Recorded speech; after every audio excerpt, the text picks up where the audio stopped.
We're back. Wow.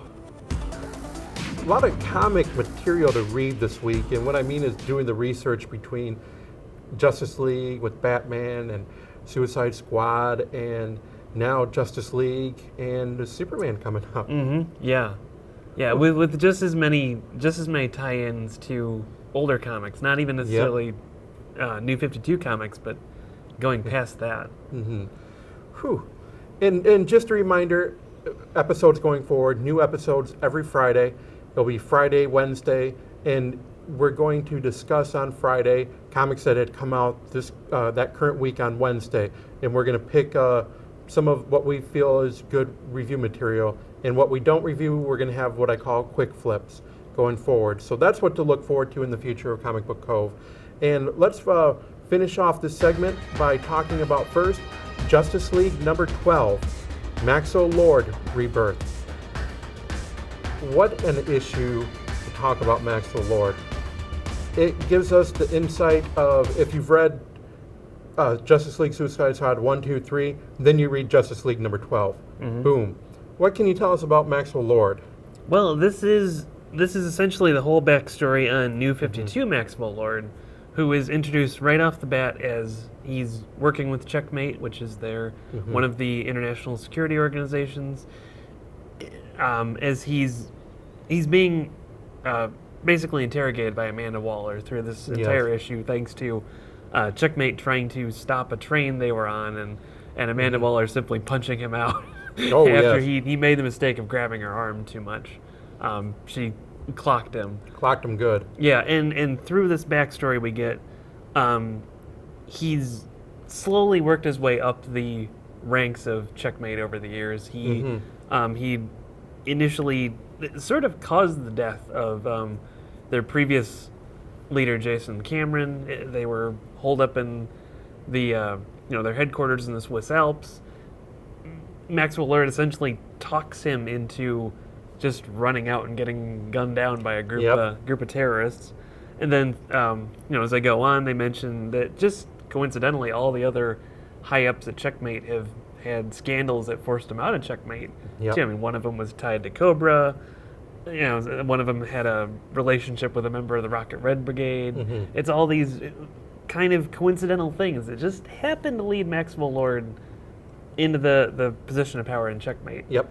And we also find out that when the New 52 universe started and Darkseid tried to attack Earth with the Parademons, Maxwell Lord was going to try to essentially fight Darkseid himself. I mean, he was going to be the last, sort of the last bastion for humanity. And he ended up, Amanda Lord said, yeah, we don't need that. We have it covered. And you see the Justice League fighting them. Right. So she mentions his rise to power kind of stalled. What was really cool was we find out Max Lord's motivation. In the New 52, and if you want to Rebirth, his backstory is he isn't a multimillionaire who's funding the Justice League International, all this other stuff. He is actually a kid whose mother, after their father died, they owned a pharmaceutical company, and the weight loss pill ended up causing cancer. Well, that put the family in disgrace, and the mother, even though she loved her husband, loved the power more, and she didn't want anything to take it away. So Max Lord, she kind of groomed to be this guy that handles everything and doesn't leave other people to handle situations, something like that. But that's why he went through college and went right into Checkmate and just started building up from there. Yeah, she pushed him more towards power than towards compassion. Yep. Because she mentioned that it was his dad's compassion that kind of meant he couldn't have as much power as he wanted. And she was in love with power and instilled that in Max Lord. And we also know that Max Lord, still at a very early age, is suffering from the nosebleeds and suffering from voices in his head, which we know that he is a telepath, but when he uses that power, at a great discomfort to him, he suffers from the nosebleeds. Well, when we get the backstory, we find out that it really is a ruse why Maxwell Lord was there to get this one-on-one with Amanda Waller. And after she has pretty much laid out his whole life story, he makes his move. He actually controls Amanda Waller to find out if the original people are, where is that prison again? The catacomb. The catacomb. In Death Valley. And she says yes, and then is the item still here at the bottom of Belle Reve? And she breaks free of the control, but she finds out he's a telepath, and Maxwell Lord takes the guards and puts them under control, and he walks out. And for a brief moment, she finds out that she has an adversary in Max Lord. Mm-hmm. I think if anybody could have, if Amanda Waller could have ripped anybody's head off right then, it would have been Max Lord. Yes. That was, Amanda Waller's never happy. No. I've never seen Amanda Waller happy. No. And she's really not happy You remember being violated like that. Right. You remember Mom Fratelli from the Goonies? Mm-hmm. Yeah, With that rage? That's Amanda Waller. Cranked up a little bit, maybe. Yeah. And we see that at the very end, Maxwell Lord, in the flashback when the father died, the mother was picking the roses, the petals, and says, you use everything you consume until there's nothing left. Well, Max Lord is at the graves of his mom and dad. He's talking to his mother, and you see the petalless roses are just down to the ground, and he's saying that he's not going to leave anything to Amanda Waller or the Justice League. It's everything for him to control. And that's the motivation of he wants to control everything by himself. And he says there's no more people except these people in our way, but he will take care of them. Wow. Yeah. Whew. That was something. Yeah. It's a nice introduction to him too, because when he was really established as a major villain in like Countdown to Infinite Crisis, that was still 20 years after he'd originally debuted as part of Justice League International. So it helps to, and we have a nice backstory on him too. Exactly. Where he had a pretty traumatic childhood and ended up pretty warped from that.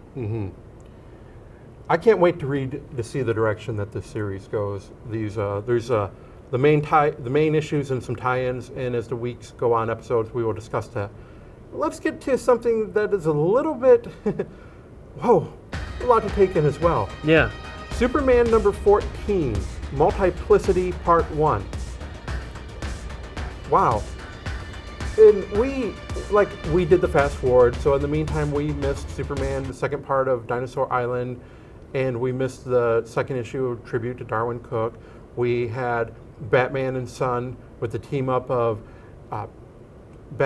Damian and Jonathan Kent. Yeah, I'm sorry to draw a name on that. There's so much to take in. We also had a couple of fill-in issues. I call them fill-in, but it was with one of the Shades, Frankenstein. And now we get to what's going to be a lead-in to Superman Reborn in March. The Multiplicity. It starts off with one of your favorite characters coming to this new Earth. Yeah. Superman is driving down the street, and right in front of him is Red Sun Superman from Earth 30, which is the from the alternate universe story Red Sun, where Superman ends up landing in Russia instead of landing in Kansas, ends up growing up Soviet. He's in the middle of the road. He's pretty beaten up, and just happens to run into normal Superman, who saves him, and pretty soon they're attacked by a group of real weirdos called the Gatherers. Yes. Who work for a guy named Prophecy, and they're trying to capture Red Sun Superman, but they're not trying to capture normal Superman because he's not on the list. List with the Y. Yes, which is very painful for me to try and write. Yes. My mind does not want to do that. Josh has a background in, what is it? Well, writing in journalism. Journalism, it's journalism. Really hard when you're used to spelling things correctly. That was not nearly as bad as when I had to write Kilgore with the percentage sign for the O. That was painful. Cyborg villains are not his favorite. Yeah, my fingers just don't want to do that. Yeah. The list. But we know Santa Claus is not on the list. Yeah, they brought that up. And the Gatherers know who Santa Claus is, because Superman makes a reference to Santa, that he's the only one who has a list around here, and the Gatherers say his list is not our list. Right. And if you're not on the list, you get consumed, because that is what do they call? They call him a commodity. Commodity. That's what happens to commodities. This is the start of a good storyline, because right after they're fighting the Gatherers, here comes this multiverse watch force, if you want to call it, made up of Earth 23 Superman, Mary Marvel from Earth 5. And when we read it, there's a lot of Earths. But I'm going to recommend, if you do not have this in your collection, read it, the guidebook to the multiversity. This has all you need to know about the different Earths, because you see a lot of the different Earths in Superman, Mary Marvel, you see the Flash, you see some other ones. I recommend reading that and having this on board for this storyline, because Josh and I flipped through it. Oh yeah, this is there, this is there. So you know they're keeping the continuity. Yep. And when the Earth 20, was it 23 or 26? Now I'm 23. 23 Superman says, we know you are aware of the multiverse. And our Superman says, I'm well aware of it. Because he's been through Final Crisis. He's been through Crisis on Infinite Earths, Infinite Crisis. He's been through it all and been back through it.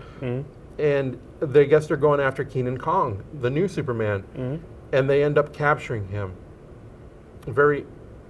Wonder why they need him. And at the very end, you see all these Supermen that's been captured. And it has Earth 30 or 26 something.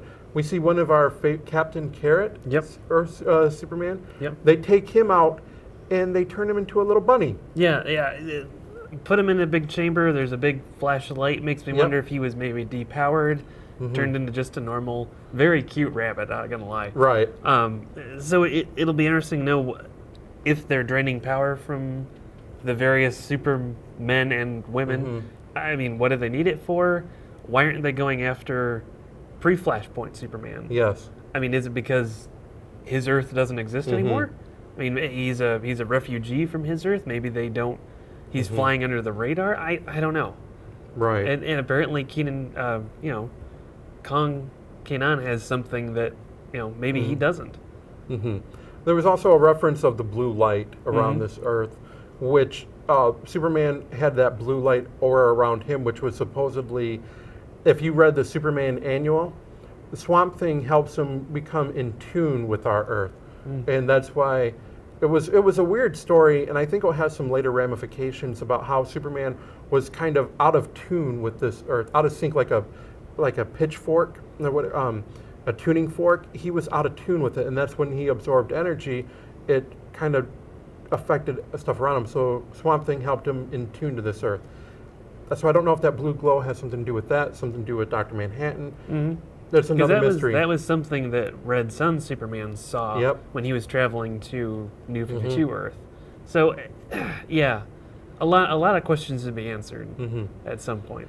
It's a good read, and it's also a confusing read if you don't know the history of the multiverse, and then get your little guidebook, look through and go, oh, hey, this is kind of cool that they're referencing that. Yeah. Well, and especially to feature like Red Sun Superman. If you're not familiar with the series Red Sun, that's going to be a little foreign to you to see a Superman walking around with a hammer and sickle on his chest. But, it is also a good launch pad if you get the Multiversity Guidebook to get into some of those other alternate universes, like Red Sun, the New Frontiers in there, Tangent Comics are in there. It's a lot of stuff you could potentially get into. Grant Morrison had wrote this a few years ago, and this was something he's been wanting to do, the storyline Multiversity 2, for quite a while. And I like that they kind of have tied that into what's going on currently. And there will be more. Hopefully we'll see more of a team up with this as it goes on. And that wraps up this episode of 2017's first episode of Comic Book Cove Volume 2. What are your thoughts on as we go forward and kind of see where all this is heading? Well, this is a good start to the new year. I mean, they said 2016 has to be better than 2016. So, I mean, Justice League versus Suicide Squad? Yeah, 2017 is better than 20. Yeah, I'm still trying to get my years straight. Do you write that on your papers when you sign out and stuff? It happens, yeah. Okay. Yeah, it's even worse at my job because I have to write down 2018 for, like, membership expiration. So I got 2 years to remember now. But, I mean, we have Justice League versus Suicide Squad. That's a lot of fun. I mean, Superman number 14, the Multiplicity storyline, that should be really interesting. Yes. Too. And we'll be back every week to talk about our picks of the week. And in closing, if you have anything you want to discuss or talk about, drop us a line at our Facebook, YouTube sites, Delve Into the Void. And for this episode of Comic Book Cove, I'm Tom Morris. And I'm Josh Hilderbaum. And this is Lady Margot Elise. And we will see you next episode of Comic Book Cove.